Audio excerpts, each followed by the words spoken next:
نحمده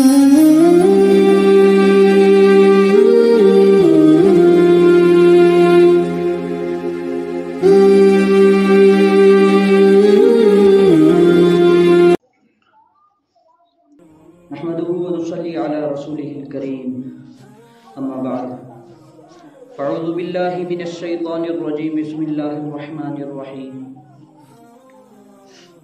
يا أيها الذين آمنوا ادخلوا في السلم كافة ولا تتبعوا خطوات الشيطان إنه لكم عدو مبين وقال الف لام میم ذلك الكتاب لا ريب فيه هدى للمتقين الذين يؤمنون بالغيب ويقيمون الصلاة ومما رزقناهم ينفقون والذين يؤمنون بما أنزل إليك وما أنزل من قبلك وبالآخرة هم يوقنون.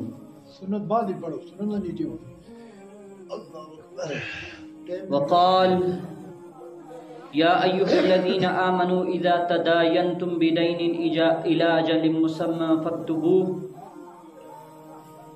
صدق الله مولانا العظيم وصدق رسوله النبي الكريم ونحن على ذلك من الشاهدين والشاكرين والحمد لله رب العالمين. محترم مکرم سامعین کرام، عزت نواب بزرگوں، بھائی اور دوستو، السلام علیکم ورحمۃ اللہ وبرکاتہ. اللہ تعالیٰ کا بے انتہا کرم احسان ہوا کہ اللہ تعالیٰ نے ہمیں ایمان والے گھروں میں ایمان کے ساتھ پیدا کیا، اور مزید اللہ تبارک و تعالیٰ کا احسان کرم ہوا کہ اللہ تعالیٰ نے ہمیں اپنے تمام بندوں میں سے چن کر مسجد میں آنے کی توفیق عطا فرمائی. سامعین، یہاں یہ بیٹھنا آپ یہ نہ سوچیں کہ آپ اپنے کمال قوت سے یا کمال ایمان سے آئے ہیں یا کمال عقل سے آئے ہیں. آپ اس چیز پر شکر گزار ہو جائیں، اپنے آپ کو خوش قسمت سمجھیں کہ اللہ تعالیٰ نے آپ کو تمام بندوں میں چنا اور آپ یہاں آئے. یہ جو اللہ تعالیٰ کی طرف سے بندے کے اوپر عطا ہوتی ہے، توفیق ہوتی ہے کسی عمل کو کرنے کی، بندہ وقتی طور سمجھ نہیں پاتا، اس کو کمتر سمجھتا ہے اپنے آپ کو. جبکہ اللہ تعالیٰ نے اس کو کیا بنایا؟ آدم علیہ السلام کو جسد التراب بنایا، مٹی کا پتلا بنایا، اور پھر اس کے بعد فرمایا فرشتوں سے کہ اس کو سجدہ کرو. فرشتے چونکہ جانتے تھے، اللہ تعالیٰ نے ارادہ اپنا ظاہر کیا تھا فرشتوں کے سامنے، اے فرشتوں، میں ایک انسان پیدا کرنے والا ہوں، اپنا نائب بنانے والا ہوں، خلیفہ پیدا کرنے والا ہوں، جو دنیا میں نے بنا کر رکھی ہے اس میں اس کو بھیجوں گا. فرشتوں نے اپنی مقید عقل کی وجہ سے، کیونکہ فرشتوں کو جو عقل ملی ہے، جو کام ملا ہے، جو سمجھنے سوچنے کی طاقت، کہنے کی طاقت، وہ محدود ہے، کنٹرولڈ، کمپلیٹلی کنٹرولڈ. وہ اپنی عقل سے، اپنے چاہنے سے، اپنی فری ول سے کچھ نہیں کر سکتے.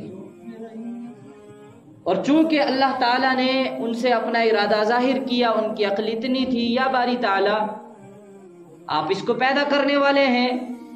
چونکہ اس سے پہلے اللہ تعالیٰ نے کوئی ایسی تخلیق نہیں کی تھی جو صرف اور صرف اپنی عبادت کے بغیر ہو. جتنی تخلیقات اللہ تعالیٰ نے فرمائی تھی اس وقت تک کی، وہ سب کی سب عبادت کے لیے تھی، اللہ تعالیٰ کی تسبیحات کے لیے تھی. فرشتوں نے سوچا کہ یہ بھی اللہ تعالیٰ نے اپنی عبادت کے لیے پیدا کرنا ہوگا. فرشتوں نے اپنے مقید عقل کی وجہ سے فرمایا یا باری تعالیٰ آپ انسان کو پیدا کرنے والے ہیں، جبکہ ہم آپ ان سے زیادہ، ہم سالوں سے، صدیوں سے آپ کی عبادت میں لگے ہوئے ہیں، نافرمانی نہیں کرتے، تو آپ انسان کو کیوں کر پیدا کر رہے ہیں جبکہ وہ دنیا میں جائے گا، فساد پھیلائے گا، فتنے پیدا کرے گا. اللہ تعالیٰ نے فرمایا نہیں، تم نہیں جانتے، تم نہیں جانتے.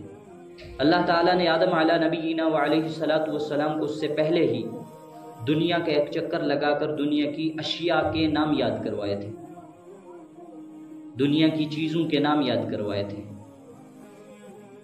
تو اللہ تعالیٰ نے آدم علیہ السلام کو فرشتوں کے سامنے کھڑا کیا کہ اے آدم، جو چیزیں میں نے تمہیں بتائی تھی وہ ذرا بتاؤ ان کو۔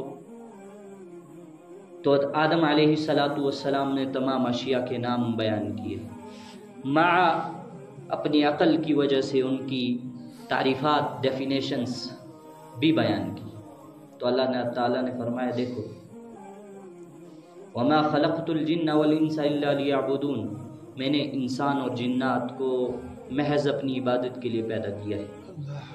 اب یہاں محض عبادت سے مراد کیا ہے؟ مفسرین فرماتے ہیں قرآن محاوراتی زبان میں آتا ہے۔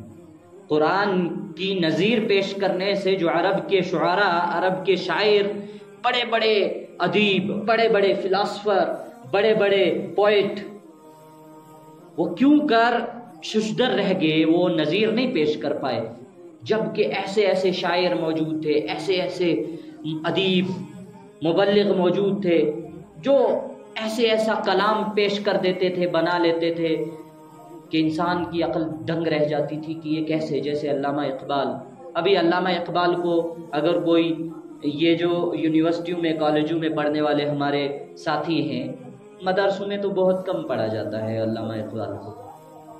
علامہ اقبال علیہ الرحمہ کو جب یہ یونیورسٹی کالجوں کے لڑکے پڑھتے ہیں، ساتھی ہمارے پڑھتے ہیں، پڑھنے کے بعد ان کی عقل عجیب طریقے سے ری ایکٹ کرتی ہے، پھر یہ وہ نہیں رہتے جو علامہ اقبال کو پڑھنے سے پہلے تھے، کہ ایسے ایسے شعراء، شاعر، ادیب تھے، مگر وہ کیوں نظیر نہیں پیش کر پائے؟ کیونکہ قرآن کی لغت، بلاغت، اس کا جو ایک گرامر ہے وہ ایسے طریقے سے یوز کیا گیا ہے جس کو آدمی کی عقل پڑھ نہیں سکتی۔ انسان پڑھتا کچھ اور ہے، مفہوم کچھ اور ہے۔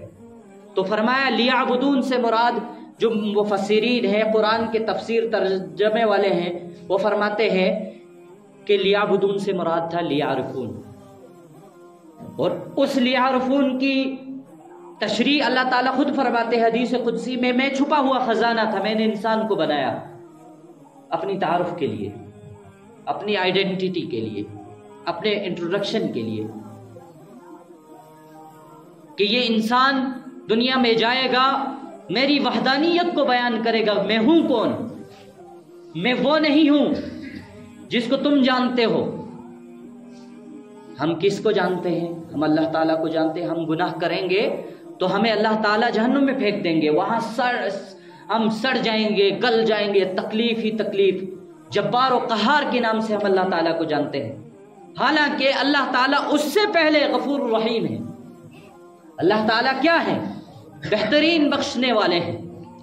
فرمایا جو تم جانتے ہو، جو میرا تعارف ہے تمہارے سامنے، یہ انسان اس کے برعکس مجھے پہچانے گا کہ اللہ تعالیٰ ایسا نہیں ہے۔ اللہ تعالیٰ 70 ماؤں سے زیادہ ایک ادنا سے ادنا گناہگار بندے سے محبت کرتے ہیں۔ ہاں، مولوی لوگ ہمیں جیبوں میں لے کر گھوم رہے ہیں سرٹیفکیٹ کہ ہم ہی جنت میں جائیں گے، بھئی کیسے؟ نہیں، اللہ تعالیٰ تو ہر بندے سے محبت فرماتے ہیں، یہاں تک کہ اللہ تعالیٰ کس قدر محبت فرماتے ہیں اپنے بندے سے کہ 40 سال تک ایک شخص سنم سنم سنم کہتا رہا۔ یہ وہ والی سنم نہیں ہے جو آپ کے راتوں کو فون کرتی ہے، یہ سنم عربی والی ہے۔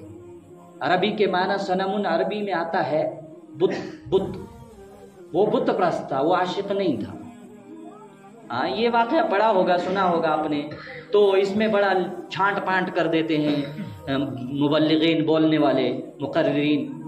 وہ بت پرست تھا، وہ عاشق نہیں تھا۔ عاشق تو کہیں نہ کہیں ہو سکتا ہے وہ اللہ تعالیٰ کے عشق میں پاگل ہو کر اللہ تعالیٰ کا ہو جائے، پر یہ مشرک تھا، یہ بت پرست تھا، یہ صنم بت کہتا رہتا تھا یہی میرا خدا ہے، یہی میرا خدا ہے۔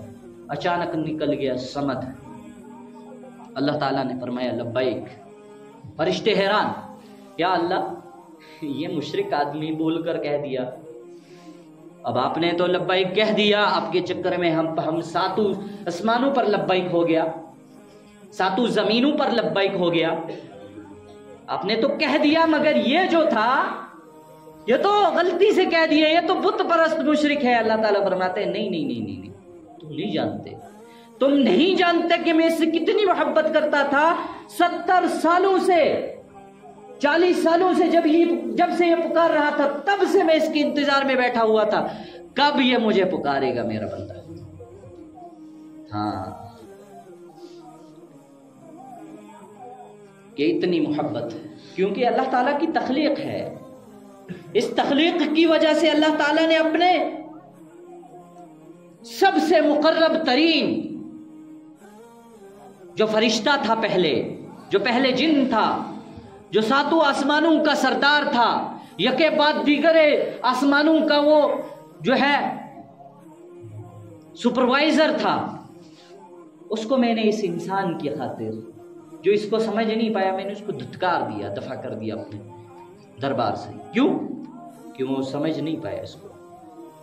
جب انسان کو کوئی چیز حاصل کرنے کے لیے اس سے کم تر چیز مگر وہ بھی پسندیدہ ہو, یعنی کہ پیسے کتنے پیارے ہوتے ہیں انسان کو, بہت زیادہ. اب وہی پیسے کمانے کے لیے کتنی محنت لگی ہوتی ہے, بہت زیادہ. یہاں تک کہ انسان نے خون پسینہ بہایا ہوتا ہے, کہیں خون پسینہ بہایا جاتا ہے اور کہیں ایمان اعمال بہائے جاتے ہیں. ہاں دونوں طریقے سے پیسہ کمایا جاتا ہے, خون پسینہ بہا کر اور ایمان و اعمال بہا کر. تو بہرحال کچھ نہ کچھ اس کے اوپر جد و جہد لگی.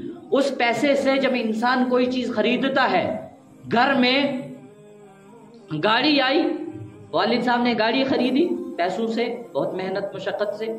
بیٹا اٹھا, سر پھرا بیٹا, اس نے اٹھایا ایک گاڑی اٹھا کے کسی جگہ ایکسیڈنٹ کر لیا. بیٹا پہلے اگر بچ گیا, مر گیا تو گاڑی کا کوئی افسوس نہیں ہے, بچہ ہے. اگر بچ گیا یعنی کہ ہاسپٹلائزڈ نہیں ہوا, اٹھا کر نہیں لیا گیا ہسپتال میں, یعنی کہ چل کر گھر واپس آیا, پھر اس کی والد کیا حالت کرتا ہے. بہرحال یہ الگ موضوع ہے. کیونکہ گاڑی کی محبت ہے اس کے لیے. اللہ تعالیٰ یہ گاڑیوں کی مثال اللہ تعالیٰ کے سامنے پیش کرنا اللہ تعالیٰ کی توہین ہے, مگر بہرحال میں آپ کو سمجھانا چاہ رہا ہوں.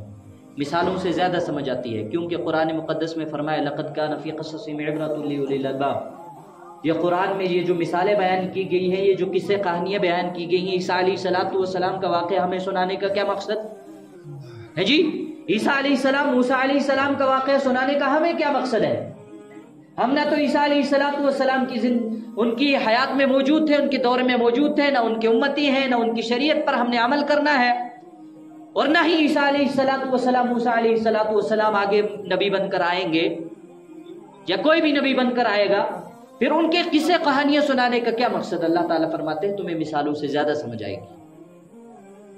بہرحال میں نے مثال بیان کی تو اللہ تعالیٰ نے بہت زیادہ محبت سے اس انسان کو بنایا. انسان کو بنانے کے بعد اللہ تعالیٰ نے اس کو دنیا میں بھیجا. اس سے بہت محبت فرماتے ہیں اللہ تعالیٰ. بہرحال ہماری سوچ ہم جو ہے کمتر ظرفی کے شکار ہو گئے ہیں, احساس کمتری کا شکار ہو گئے ہیں. ہم سمجھتے نہیں, ہمارے اندر سے احساس ختم ہو گیا ہے. اگر اللہ تعالیٰ ہمارے لیے راتوں کو 7ویں آسمان سے نیچے آ کر پہلے آسمان پر آ جاتے ہیں, میرا بندہ مجھے پکارے, میں اس کو کہوں لبیک لبیک, اے میرے بندے حاضر. اللہ تعالیٰ بہت محبت فرماتے ہیں اس سے. قرآن مقدس پڑھنے کے بعد پتہ چلا کہ اللہ تعالیٰ نے اس بندے کو جب پیدا کیا, پیدا کرنے کے بعد بہت سی چیزیں سامنے آئی. شیطان کا واقعہ سامنے آیا. شیطان کا واقعہ جب سامنے آیا تو اللہ تعالیٰ اور فرشتے, اللہ تعالیٰ تو جانتے تھے مگر بہرحال فرشتوں کو سمجھانا یا سمجھنا ضروری تھا, کیونکہ فرشتے اس سے پہلے بہت زیادہ اللہ تعالیٰ سے رائے مشورے کر چکے تھے, آپ کیوں کر اس انسان کو بنا رہے ہیں. تو جب شیطان کا واقعہ سامنے آیا, اللہ تعالیٰ نے اس سے کہا, فرمایا کہ آدم علیہ السلام کو سجدہ کرو, اس نے انکار کر دیا. پھر دوبارہ سجدے کا کہا گیا, انکار کر دیا.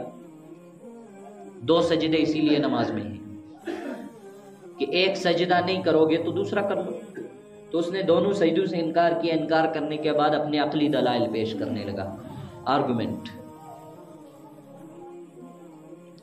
وہ عقلی دلائل پیش کرنے لگا, فلاسفر بن گیا, کیونکہ اس کو علم تو تھا اب وہاں وہ سائنس، وہ میڈیکل، وہ سب کچھ بیان کرنے لگ گیا. کیا کہنے لگا کہ آگ، یا اللہ آپ سے میرا سوال ہے، آگ کہاں کو اٹھتی ہے؟ آگ جب جلائی جاتی ہے وہ کہاں جاتی ہے؟ یقیناً فرشتوں نے جواب دیا آسمانوں کے اوپر اس کی لپٹیں اٹھتی ہے، اوپر کو جانا اس کا شیوا ہے، اس کی صفت خاصہ میں سے ہے کہ وہ نیچے نہیں آتی. آگ کو آپ دیکھیں، اگر آگ کا گولا اوپر سے بھی نیچے برس رہا ہوگا تو اس کی لپٹ اوپر ہی کو جا رہی ہوگی. پھر پوچھنے لگا اچھا مٹی کو اوپر سے گرائیں وہ نیچے آتی ہے؟ فرمایا، وہ کہنے لگا، عقلی دلیل پیش کرنے لگا کہ میں مٹی سے نہیں بنا ہوں، میں آگ سے بنا ہوں، آگ کا کام جھکنا نہیں ہے، اٹھنا ہے، جھکوں گا نہیں. تو اللہ تعالیٰ نے فرمایا ٹھیک ہے، نکل جائے یہاں سے.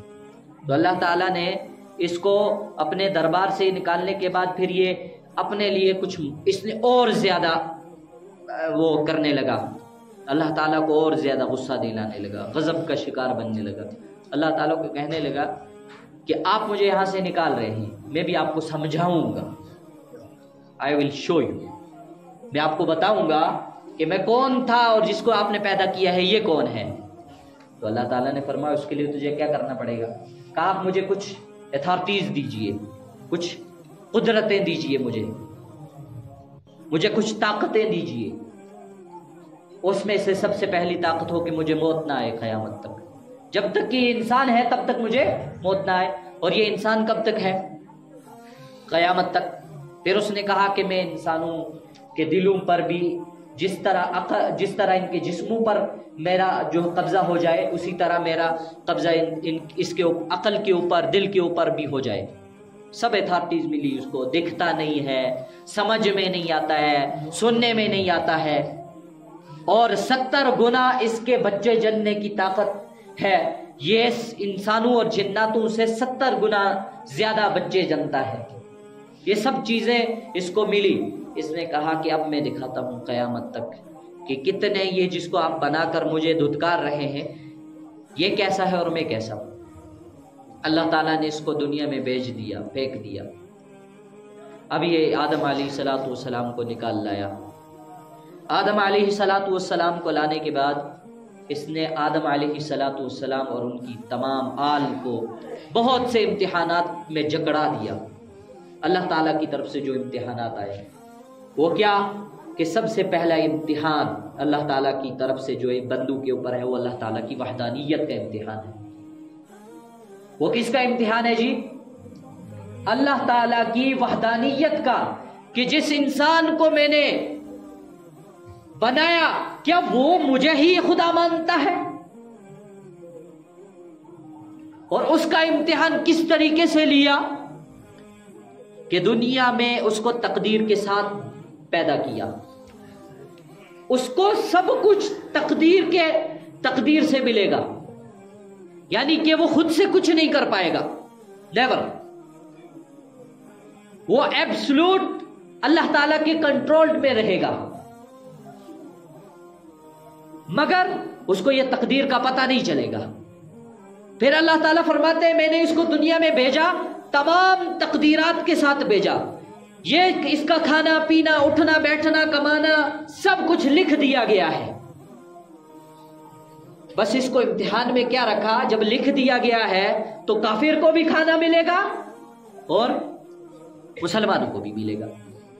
کافر بھی زندگی گزارے گا اور مسلمان بھی زندگی گزارے گا. کافر بھی امیر ہوگا، مسلمان بھی امیر ہوگا.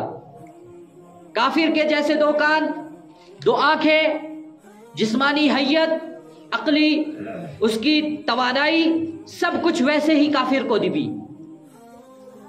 جیسا وہ کھانا کھائے یہ بھی ویسا کھانا کھائے، مگر یہ اللہ تعالیٰ کی وحدانیت کا عقیدہ رکھ کر کھائے گا اور اللہ تعالیٰ کی وحدانیت کا عقیدہ نہیں رکھے گا. ملے گا دونوں اپنی تقدیر کا. کوئی شخص اپنی تقدیر سے آگے نہیں بڑھ سکتا ہے. مگر بہرحال اللہ تعالیٰ نے وقتی طور انسان کو جو ہے اعمال کے اعتبار سے تھوڑا سا فریڈم دیا. کیا فریڈم؟ جیسے کہ ایک مثال آپ کو بیان کروں کہ ایک شخص گناہ کرنے کے ارادے سے گھر سے نکلا. کس کے ارادے سے؟ گناہ کرنے کے ارادے سے گھر سے نکلا. حالانکہ یہ گناہ بھی اللہ تعالیٰ نے اس کی تقدیر میں لکھا ہوا ہے. اب اس کو کیا فریڈم دی ہے، اس کو کیا اختیار دیا ہے؟ تو اللہ تعالیٰ کہ اس اختیار جو اللہ تعالیٰ نے انسان کو دیا، اس کے متعلق میں آپ کو ایک مثال بیان کر رہا ہوں کہ ایک آدمی گناہ کرنے کے ارادے سے نکلا، اس کا پورا ارادہ تھا میں گناہ کروں گا، گناہ کرنے وہ نکلا، جب نکلنے کے بعد اچانک کچھ ایسا ہوا کہ وہ گناہ تک نہیں پہنچ پایا۔ چوری کرنے کے لیے وہ پورے پلاننگ سے نکلا، پر چوری کرتے کرتے پکڑا گیا، یا جس مال کو وہ چورانے گیا تھا وہ مال چورا کے بھی اس کا ہوا نہیں، وہ چھین لیا گیا، یا کچھ ایسا ہوا کہ جس جگہ چوری کرنے گیا تھا وہاں بھیڑ بھڑکا تھا جس کی وجہ سے وہ چوری نہیں کر پایا۔ بہرحال یہ اس کے تقدیر میں لکھا ہوا تھا کہ اس نے چوری نہیں کرنی ہے، اس نے چوری نہیں کرنی ہے، پر یہ جو اس نے پلاننگ کی، یہ جو اختیاری طور پر اس نے وہاں سے چل کر ادھر آیا نا، یہ اس کے علاوہ اعمال میں لکھا جائے گا۔ ویسے ہی یہ تو تھا گناہ کا، اب ثواب کا کام۔ ایک آدمی مسجد کے ارادے سے گھر سے آیا، وضو کیا، وضو کر کے آیا مسجد کے دروازے پر پہنچا، یہاں تک کہ مسجد کے اندر جو ہے مکبر حضرت جو ہے اذان پڑھنے والے تکبیر پڑھ رہے تھے، اقامت پڑھ رہے تھے، امام صاحب اللہ اکبر کہنے ہی والے تھے، اس کو فون آیا کہ بھائی صاحب گاڑی کی چابی کدھر ہے؟ اس نے فون اٹھایا تھا، اس نے کہا گاڑی کی چابی تو میرے پاس ہے۔ کہا جی آپ کی وہ گھر میں تو والدہ بیمار ہے، گھر میں بہن بیمار ہو گئی ہے، جلدی واپس آؤ ادھر۔ کیا کرو؟ جلدی واپس آؤ۔ نماز پڑھ پایا جی وہ؟ بہرحال نماز نہ پڑھنا گناہ ہے نا جی، نماز نہیں پڑھ پایا نا، یہ بھی اللہ تعالیٰ نے اس کی تقدیر میں لکھا تھا، کیونکہ نتیجہ تھا نماز نہیں پڑھ پایا، یہ تقدیر میں لکھا ہوا تھا، پر اس کو ثواب کون سا ملے گا؟ اس کو ثواب کس چیز کا ملے گا؟ نیت، اس کے ارادے کا، اور وہ وہاں سے وہاں تک جو چل کر آیا، یہ اللہ تعالیٰ نے اس کے اختیار میں رکھا ہے۔ گناہ، ثواب، نیک ہونا، بد ہونا، یہ سب اللہ تعالیٰ نے لکھ رکھا ہے، مگر اللہ تعالیٰ نے جو اختیاری طور پر انسان کو فری ول دی ہے وہ یہ دی ہے، یہ ارادہ خود کرے گا، یہ چل کر عمل خود کرے گا، عمل تک خود پہنچے گا، عمل کر پائے گا یا نہیں کر پائے گا، اس کو ثواب ارادے کا ملے گا، نتیجے کا نہیں، کیونکہ نتیجہ اللہ تعالیٰ کے پاس ہے۔ نتیجے کے اعتبار سے اللہ تعالیٰ نے انسان کو مجبور بنایا ہے، مختار نہیں بنایا۔ اعمال کے اعتبار سے، ارادے کے اعتبار سے، نیت کے اعتبار سے اللہ تعالیٰ نے انسان کو مختار بنایا ہے، اس کے اختیار میں ہے، اور اس کو اعمال کا، ارادے کا، نیت کا ثواب ملے گا۔ سمجھے آپ؟ بہرحال اللہ تعالیٰ نے انسان کو دنیا میں امتحانات کے لیے بھیجا ہے، اور ان امتحانات میں اللہ تعالیٰ فرماتے ہیں وَلَنَبْلُوَنَّكُمْ بِشَيْءٍ مِّنَ الْخَوْفِ وَالْجُوعِ وَنَقْصٍ مِّنَ الْأَمْوَالِ وَالْأَنفُسِ وَالثَّمَرَاتِ وَبَشِّرِ الصَّابِرِينَ۔ ہم اس کو آزمائیں گے، خوف میں اور خوشی میں، اس کی جانی نقصان، اس کے مالی نقصان، اس کے پھل فروٹ فصل کے نقصان کی وجہ سے اس کو آزمائیں گے ہم، اور آزمانے کے بعد اس کو ثواب کس چیز کا ملے گا؟ وَبَشِّرِ الصَّابِرِينَ، صبر کرنے کا۔ اور صبر کب ہوتا ہے؟ اجی صبر کب ہوتا ہے؟ جب انسان کو کوئی چیز حاصل نہیں ہوتی، جب حاصل ہو جائے فرمایا اِنَّا هَدَيْنَاهُ السَّبِيلَ إِمَّا شَاكِرًا وَإِمَّا كَفُورًا، ہم نے اس کو راستہ دکھایا ہے، اب یہ صابر بنے، صبر کرنے والا بنے گا یا شکر کرنے والا بنے گا، یہ اس کے اختیار میں ہے۔ جب اس کو کوئی چیز مل جائے تو اس کے اوپر شکر گزار بنے، جب نہ ملے تو اس کے اوپر صبر کرے۔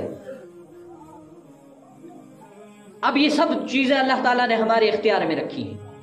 اب یہ وہ والے حضرات جو مسجد میں نہیں آتے ہیں، یہ کہہ کر نہیں آتے ہیں کہ جی اللہ جب چاہیں گے تو آ جائیں گے، اجی تجھے جماعتی کس واسطے بوا پٹ سٹیا آستا آکائے تھا، جی تجھے تبلیغ والے کس واسطے بوا پٹ سٹیا پورے مٹی پٹ سٹیے، میں آسا اس لے جس لے اللہ چاسی، نہیں، یہ تو آپ گھر ہی سے نہیں اٹھ رہے ہیں جی۔ کیا لگتا ہے آپ کو میں بھسگرا میں بیٹھا رہتا، مجھے فرشتہ آ کے یہاں پھینکتا؟ کیا لگتا ہے اگر میں گھر میں بیٹھا رہتا، میں کوئی ارادہ نہیں کرتا، کوئی اٹھ کر یہاں نہیں آتا، تو وہاں بیٹھنے کے بعد یہاں مجھے فرشتہ آ کے پھینکتا؟ کبھی نہیں۔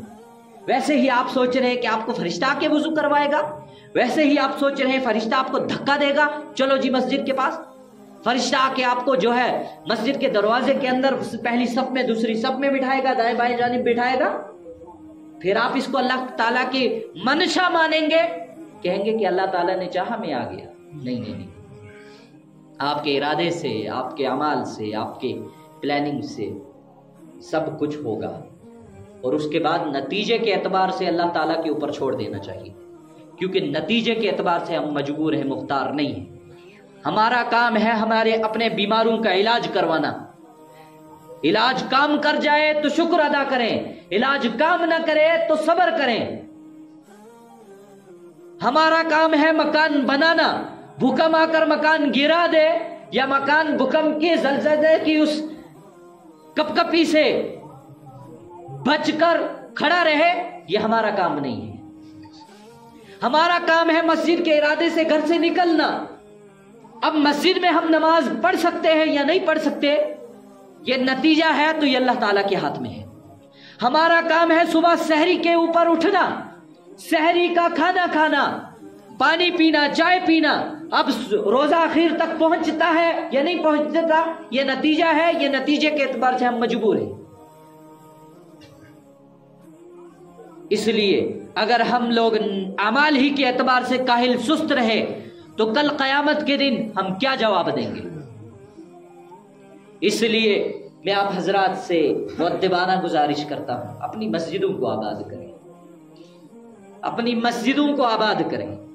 میں ان نوجوانوں سے گزارش کرتا ہوں، آپ 10 دن کفر کی زندگی گزار کر دیکھیں، 10 دن مکمل کافر بن کر دیکھیں، آپ کو پتہ چل جائے گا۔ اور کافر بن کر مت دیکھیں، صرف اگر آپ کو زیادہ ہی یہ کافر لوگ پسند ہے، ان کا کفر پسند ہے، ان کا شرک پسند ہے، ان کی اللہ تعالیٰ سے دشمنی پسند ہے، تو اللہ تعالیٰ کی دشمنی ان سے پسند ہے، آپ 10 دن تک خنزیر کھا کر دیکھیں، 10 دن تک اپنی ماں بہن بیٹی کے درمیان کا امتیاز ختم کر کر دیکھیں، 10 دن کے لیے آپ گدھے گھوڑوں کی طرح زندگی گزار کر دیکھیں، 10 دن کے لیے آپ اپنے مردوں کو سامنے زندہ جلا کر دیکھیں، مردہ جلا کر دیکھیں، 10 دن کے لیے آپ جو ہے پیشاب کرنے کے بعد، پاخانہ کرنے کے بعد، استنجا کیا بنا کھڑے بیٹھے سوئے ہوئے حگ موت کر دیکھیں، آپ کو پتہ چل جائے گا کہ یہ کفر کی زندگی کتنے مزے کی ہے۔ دیکھیں، تجربہ کریں، ہم نے کیا ہے۔ ایک وقت تھا جب ہم مدرسے میں پڑھ رہے تھے، میں مجبور تھا، میں کہہ رہا تھا کس جگہ پھنس گیا، ایک ہی نیت تھی میری، میں کہا مدرسے میں جلدی جلدی فارغ ہو جاؤں گا، حفظ کروں گا، اس کے بعد کدھر امامت کروں گا، مزے ہی مزے۔ کیوں؟ امامت میں تو کچھ کرنا نہیں پڑتا، نماز وہ آپ بھی پڑھتے ہیں، میں بھی پڑھتا ہوں، مجھے تو تنخواہ ملتی ہے، آپ کو کیا ملتی ہے جی؟ آپ کی جیب سے نکلتا ہے، میری جیب میں آتا ہے، سوچ رہا تھا۔ پھر ایک زمانہ آیا، مدرسے سے کچھ مجبوریوں کی وجہ سے گھر سے نکل گیا، ایک جانب میرا فیکٹری میں، ایک کمپنی میں جانا ہوا، وہاں جا کر میں نے دیکھا جو حالت، اللہ کی قسم کر کے کہہ، اس کے بعد مجھے فخر ہوتا ہے۔ مولویوں کا اگر ملا ملا کہہ کر پکاریں، مولویوں کا اگر ان کی داڑھیوں کا طنز کریں، مولوی کو بیچ پوری مجلس بیٹھی ہوئی ہے مسلمانوں کی، اس کے بیچ میں ایک مولوی بیچارہ ٹارگٹ کیا جائے، ہیں جی مولوی صاحب نماز زیادہ وقت ہو گیا ہے، گیندے نہ ہو، اذان تو ہو گئی ہے نا، کتنا اندر سے وہ مجھے پتا ہے جلتا ہے آدمی، یار کیا بات ہے، ادھر کیا جواب دوں؟ دل کرتا ہے ایسا اگر آدمی بڑا کوئی مفتی معزز آدمی ہو تو اس کے اوپر فتویٰ لگا کے اس کو معاشرے سے بے دخل کر دیا جائے، مگر مجھے نہیں ایسا ہوتا، میرے لیے ایسا نہیں ہوتا، میرا دور وہ ختم ہو گیا، کیونکہ میں نے ایک زمانے میں تجربہ کر کے دیکھا ہے، میں محقق بھی ہوں، میں بہت تحقیق کرتا ہوں، ہر چیز کو عقلی اور پریکٹیکلی میں دونوں طریقے سے کر کے دیکھتا ہوں۔ پھر میں نے دیکھا کہ یہ کفر کی زندگی اللہ کی قسم جینے کی زندگی نہیں ہے، یہ انسانوں کی زندگی نہیں ہے، یہ انسانوں کی زندگی نہیں ہے۔ اس کے بعد الحمدللہ میں اپنے اعتبار سے میں کامل بن گیا ہوں، میں مولوی بھی ہوں فخر سے، میں نمازی بھی ہوں فخر سے، مجھے فخر ہوتا ہے اپنے اوپر۔ میں ان نوجوانوں سے یہ گزارش کر رہا تھا، یہ موبائل فون کے یہ جو آپ کے سامنے یہ سکرین ہے، یہ اسکرپٹڈ ایک لائف ہے، یہ ورچوئل لائف ہے، اس سے باہر آ کر دیکھیں، یہ جو آپ کو باہر سے نظر آ رہا ہے نا، یہ جو آپ کو ڈریم 11 میں لگا کر 4-5 اس کے پروموشن کے اسپانسرشپ لے کر آپ کو سامنے دکھا دیتے ہیں ہم نے کروڑ روپیہ جیت لیا، اور پورے ہمارے نوجوان ڈریم 11 کے اوپر اپنا جوا لگا کر مسجدوں میں بیٹھے ہیں، ڈریم 11 کھول کر بیٹھے ہیں، اور بعضی مرتبہ مسجد کے مولوی صاحب سے مذاق کے طور پر کہتے ہیں مولوی صاحب غلط جیسے دعا کرے کروڑ روپیہ جیت کر اللہ کی قسم مسجد میں تعمیر میں خود کر سکتے۔ آپ سوچ رہے ہیں یہ آپ کو بھی آئے گا، حاصل ہو جائے گا یہ پیسہ؟ نہیں ہوگا۔ آپ اس کی بیسک بریف پڑھ کر دیکھیں، privacy condition, term and condition پڑھ کر دیکھیں۔ آپ کو یہ جو سامنے سے چکڑی چپڑی نظر آتی ہیں یہ عورتیں، یہ غیر محرمات، آپ سوچ رہے ہوں گے کہ ایسی ہی ہمیں بھی مل جائے۔ حقیقت میں یہ پریکٹیکل لائف میں ایسا نہیں ہوتا ہے، ایسا ہوتا ہی نہیں ہے، ہوتا ہی نہیں ہے۔ یہ ٹی وی پر ایک سکرپٹڈ ورچوئل لائف ہوتی ہے۔ ہاں آپ سوچ رہے ہیں یہ جو ٹی ویوں میں بڑی بڑی گاڑیاں لے کر، بڑے بڑے عیاشی بن کر، ٹیٹو بنا کر، داڑیاں مونڈ کر یہ اپنی زندگی گزار رہے ہیں، آپ ان کے پاس جا کر دیکھیں، صبح الگ پلس لے رہے ہیں، یہ کنزیوم کر رہے ہوتے ہیں، شام کو الگ میڈیسن لے رہے ہوتے ہیں، سونے کی الگ، پیشاب پخانے کی الگ، سٹریس لیول ہائی ہو جائے اس کی الگ، بی پی ہائی ہو جائے اس کی الگ، ہزاروں قسم کے یہ ڈرگس لے رہے ہوتے ہیں اپنی زندگی کو مینٹین کرنے کے اوپر، مینٹین کرنے کے لیے۔ آپ یہ نہ سوچے بہت اچھی لائف ہے۔ ہاں یہ بینکنگ کرنے والے، یہ سودی کاروبار کرنے والے یہ نہ سوچیں یہ بہت اچھا کام ہے۔ جو کام میں پھنسے ان سے تجربہ لے لیں، کتنا اچھا لگتا ہے۔ لاکھ روپیہ لیا، لاکھ سے اپنا کمر جان مار کر کمایا 10 لاکھ، اور وہ 10 لاکھ میں سے 5 لاکھ اب بینک کو واپس دینا ہے۔ یہ قسطوں والوں سے، انسٹالمنٹ والوں سے پوچھ کر دیکھیں کہ کیسا مزہ آتا ہے یہ لون پر اپنا یہ رقم لے کر۔ ہاں یہ زندگی حقیقت میں گزارنے کی نہیں ہے۔ ابھی میں رات کو اپنی سگی جو ہے اپنی مسیری بہن کو دفن کر کے آیا ہوں، نوجوانی میں انتقال کر گئی۔ کل تک ہم بھی، خود بھی، اس کے گھر والے بھی بڑی لمبی چوڑی امیدیں لگا کر بیٹھے تھے۔ ابھی حال ہی میں گزشتہ جمعہ کو میں انہی کے گھر میں تھا، بڑی ہنسی مذاق ہو رہی تھی، پتہ چلا زندگی کسی کی وفادار نہیں ہے۔ آج وقت کس کے پاس ہے جی؟ آج تو زیادہ وقت بھی نہیں ہے۔ وہ پہلا زمانہ تھا کہ مسجدوں میں کہاں وقت گزرتا ہے، آپ گزار کر دیکھیں، 12 گھنٹے گزر جاتے پتہ ہی نہیں چلتا۔ ابھی حال ہی میں اپنے آپ کو دیکھ رہا تھا سلام آباد مدرسے میں پڑھتا ہوا، اور ابھی میں دیکھ رہا ہوں کہ میں کہاں پہنچ گیا ہوں۔ یہ زندگی بہت مختصر ہے۔ یہ اپنے بزرگوں کی خدمت کریں، اپنے والدین کے پاس بیٹھیں، اپنے والدین کی خدمت کریں۔ یہ والدین سے بھی مؤدبانہ اپیل ہے، اپنے بچوں کے اوپر مستقل نگرانی کریں۔ آپ کیا والد ہیں جی، آپ کیا والدین ہیں جی، کہ اگر آپ اپنے بچے کا موبائل فون لے کر نہیں دیکھ سکتے؟ یہ کر کیا رہا ہے؟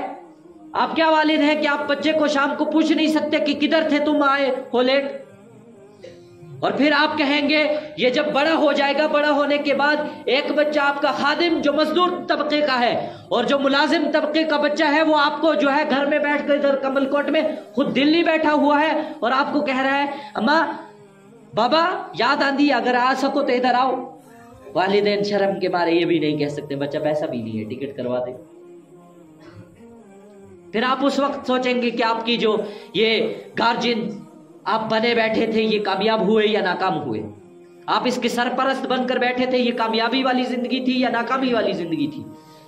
اب آپ کو میں ایک سوال پوچھتا ہوں، بچہ 1 سال سے لے کر 5 سال کے بیچ میں اس کو تھپڑ مارو، ایک وقت میں اس کو چاکلیٹ دو، آپ کو یاد رکھتا ہے؟ آپ اس کو پوچھو کس نے تھپڑ مارا تھا، وہ آپ کا نام نہیں لے گا، وہ آپ کا نام نہیں لے گا۔ ادھر آپ کو ہزاروں کروڑوں کا خرچہ کر دو، اس کو مختصر سی اس کو ایسے جھٹکار دے دو، غصہ کر دو، آنکھ دکھا دو، وہ ماں کے پاس چلا جائے گا، ماں پوچھے گی بیٹا ابو کدھر ہے؟ میرے ابو نہیں ہے، یہ میرے ابو نہیں، یہ میرے بھیا نہیں ہے۔ آپ کو یاد رکھتا ہے جی؟ یاد رکھنے کی زندگی، اصل زندگی شروع ہوتی ہے 8 سال کے بعد۔ والدین، ہمارے معاشرے کا اصول یہ ہے 1 سال سے لے کر 8 سال کے درمیان میں اس کو خوب پال پڑوس کر